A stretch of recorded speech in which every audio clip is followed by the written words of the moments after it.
Dear friends, आज हम चर्चा करते हैं राजस्थान कर्मचारी चयन बोर्ड द्वारा जो एग्ज़ाम की डेट करवाई जा रही है उसके नोटिफिकेशन के बारे में, जो कि आज हमें प्राप्त हुआ है।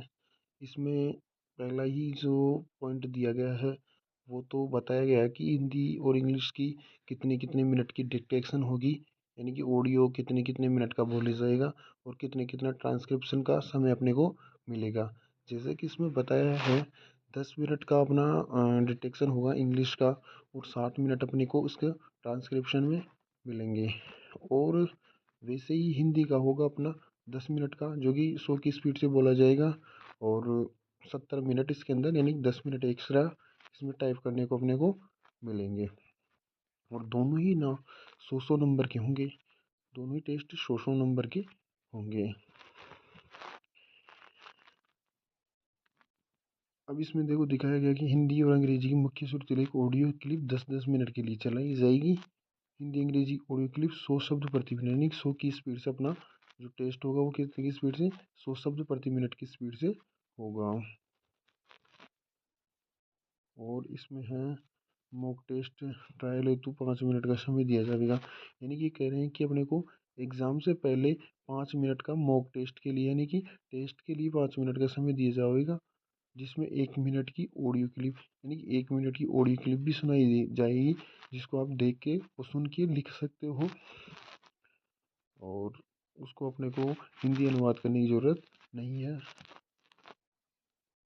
जिसमें 1 मिनट के लिए लॉगिन होगा, 3 मिनट का संख्या, 3 मिनट का समय टंकण हेतु दिया जाएगा, यानी उसको वापस अनुवाद के लिए 3 मिनट का टाइम दिया जाएगा।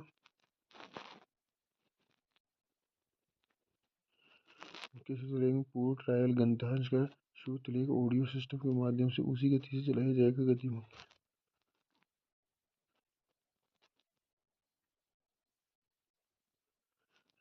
ट्रायल गद्यांश एक कहना चाह रहे हैं कि ट्रायल गद्यांश एक से ज़्यादा बार चलाया जा सकेगा। जो ट्रायल गद्यांश चलाया जाएगा उसी गति के अंदर अपना जो मेन मुख्य गद्यांश रहेगा वो चलेगा। ट्रायल गद्यांश की अपने को प्रतिलेखन यानी कि अनुवाद करने की ज़रूरत नहीं है।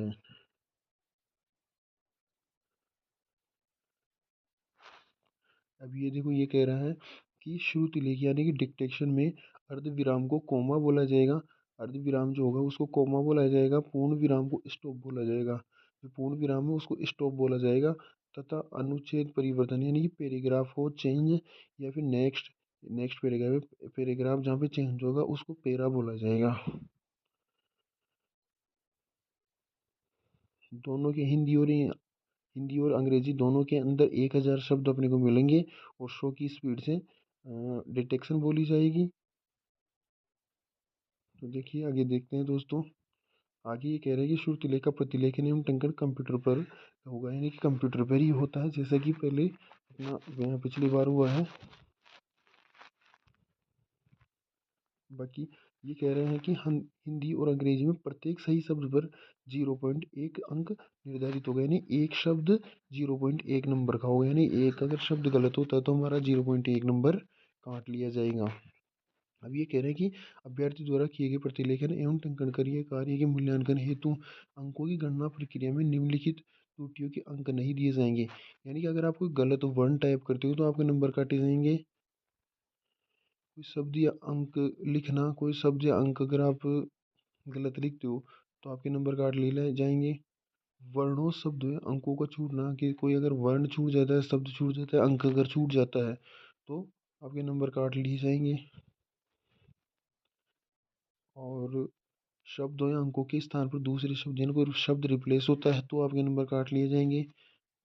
अंग्रेजी में कैपिटल एवं स्मॉल लेटर का यथावत प्रयोग नहीं करना, यानी कि आप स्मॉल और कैपिटल लेटर का सही ढंग से ग्रामर के हिसाब से प्रयोग नहीं करते हैं तो आपके नंबर काट लिए जाएंगे।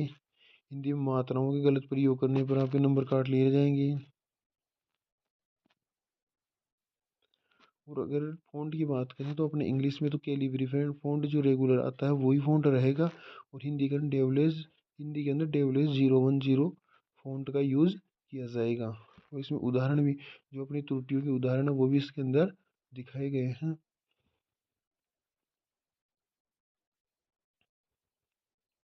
और इसमें कीबोर्ड भी दिखाया गया है कि किस प्रकार का आएगा।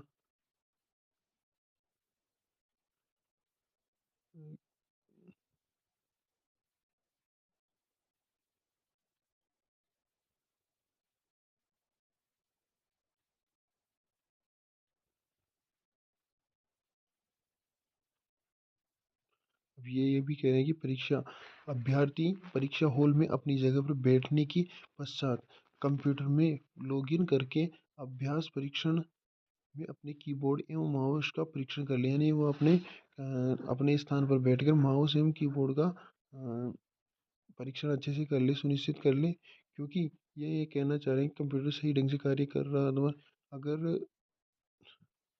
परीक्षा में उसने उपरोक्त अगर वह इसके बारे में अगर पहले में कोई सूचना नहीं देता तो एग्ज़ाम के बाद इसके ऊपर कोई कार्रवाई नहीं की जाएगी।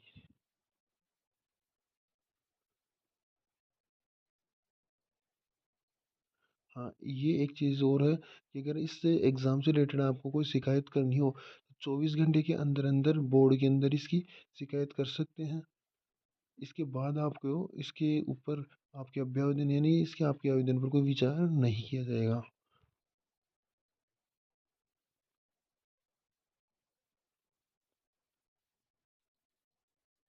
और अगर एक बार टेस्ट ये देखो इस पॉइंट में कह रहे हैं कि अभ्यर्थी द्वारा एक बार टेस्ट शुरू होने के बाद वह सीधा पूर्ण समय होने के बाद ही रुकेगा, यानी कि एक बार अगर टेस्ट स्टार्ट हो गया तो वो पूरा समय पूरा होने के बाद ही रुकेगा, बीच में उसको रोका नहीं जा सकता।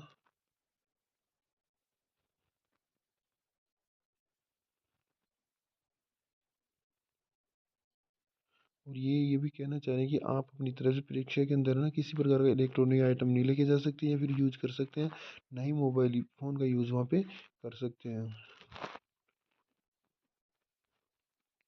अभ्यर्थी अपनी तरफ से ना तो कोई कीबोर्ड लेके जा सकता है, ना ही किसी प्रकार का स्टिकर वगैरह कुछ लेके जा सकता है। कंप्यूटर पर ऑनलाइन परीक्षा से पूर्व तो परीक्षा समय से में सो परीक्षा सॉफ्टवेयर के अतिरिक्त किसी अन्य सॉफ्टवेयर को नहीं खोलें, यानी ये कह रहे हैं कि परीक्षा चलते टाइम पे आप अपने सॉफ्टवेयर के स्थान पर कोई दूसरा सॉफ्टवेयर ओपन नहीं करें कंप्यूटर के अंदर।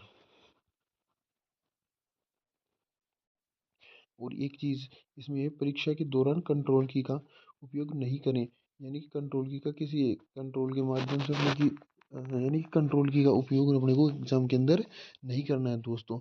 प्रतिलेखन एवं टंकण के समय यदि अभ्यर्थी ने किसी शब्द को गलत अंकित कर दिया है और वह उसमें सुधार करना चाहता है तो बैक स्पेस का उपयोग कर उसे सुधारा जा सकता है, यानी कि ये कहना चाह रहा है कि बैक स्पेस का वहाँ पे यूज़ होगा दोस्तों, यानी कि अपन बैक स्पेस का यूज़ कर सकते हैं।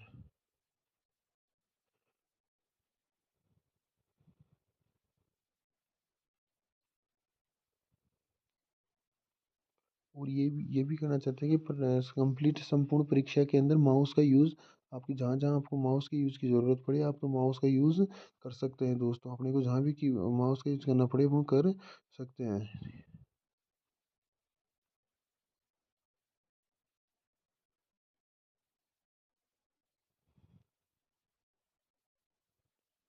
और अभी ये इनका एक अगला पॉइंट है, यदि किसी कारणवश परीक्षा के दौरान कंप्यूटर या सॉफ्टवेयर काम करना बंद कर दें, कभी कभार क्या होता है कि अपने कंप्यूटर काम करना अचानक से बंद कर देता है, तो अभी का जो अभी जाकर है ना, यानी कि जो आपका एग्जामिनर है तो अभी जिस टाइम पे आपके पास जो एग्ज़ाम लेने वाला उपलब्ध हो उसको तुरंत सूचित करें, जिसकी जांच के पश्चात आवश्यकता पड़ने पर अभ्यर्थी को दूसरे कंप्यूटर पर बैठाया जाएगा, यानी कि आपको दूसरे कंप्यूटर पर बैठा दिया जाएगा। पूर्व में अभ्यर्थी द्वारा किए गए लक्षित कार्य में पुनः कार्य प्रारंभ किया जाएगा तथा सिस्टम से अभ्यर्थी को बाधित समय के आधार पर सिस्टम जनित यानी कि आपको टाइम भी मिलेगा, जो आपका टाइम वेस्ट हुआ है उस टाइम को भी आपको वो मैनेज करेंगे।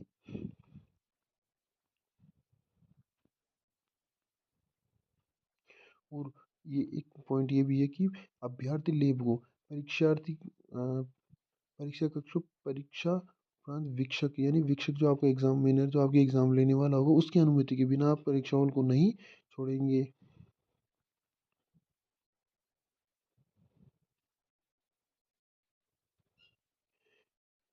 श्रुति लेखी समय यानी जब अपना श्रुति लेखी यानी जब अपना स्टेनोग्राफी टाइप डिटेक्शन चल रहा होगा उस टाइम पे किसी भी विद्यार्थी को शोरगुल करने की अनुमति नहीं होगी, यानी कि आपको बोलने की अनुमति नहीं होगी, वरना बाकी स्टूडेंट्स को आपकी वजह से परेशानी होगी।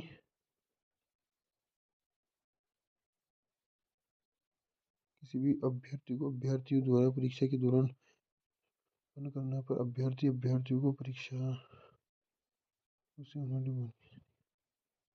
यानी कि किसी भी अभ्यर्थियों द्वारा परीक्षा के दौरान व्यवधान उत्पन्न करने पर अभ्यर्थियों को परीक्षा से बाहर करते हुए उसे उन्हें डिबार कर दिया जाएगा। आपको किसी प्रकार कोई व्यवधान नहीं करना है। आप शिक्षक द्वारा आपको जो भी निर्देश दिए जाएं, चाहे वो ऑडियो द्वारा सिस्टम द्वारा दिए जाएं या फिर वो शिक्षक द्वारा दिए जाएं, उनको ध्यान से सुनना है आपको।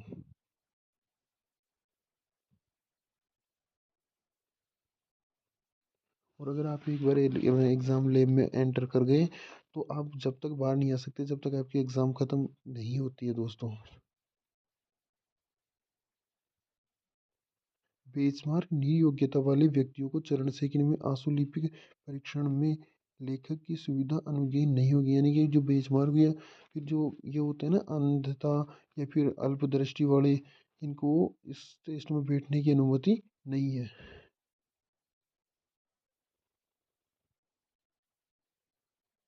सेकंड पेज में बेंचमार्क नियोग्यता वाले व्यक्तियों को प्रस्तुत गतिविधियों से बचने की नियुक्ति के लिए 15 मिनट का प्रतीकात्मक समय दिया जाएगा।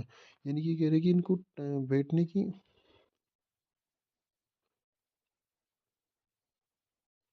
यानी कि इनको बैठने की अनुमति तो है,